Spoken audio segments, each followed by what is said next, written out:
જો હવે તમે જોઈ લો કે હું પરિસ્થિતિને કેવી રીતે પાણી લાવે છે ખેડૂતને. ખેડૂત તમે એમ કે ખેડૂત આ જય જવાન જય કિસાન છે. આ બધા જોઈ લો, આ પબ્લિક બધા જોઈ લો. જો આ સાફ કરે છે, આ ટ્રેક્ટરથી ખેંચાવે છે.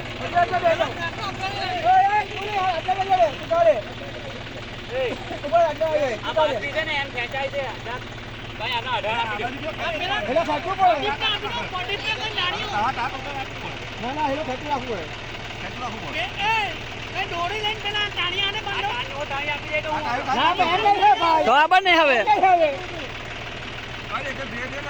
ખેડૂત પાણી હવે કેટલી મહેનત કરે જો તમે ખાલી. જે કોઈ પાણી અટકાવતો હોય અટકાવતા નહીં, એને મોકલો પાણી, કે કોઈનું સારું થાય. બીજું કંઈ નથી કામ.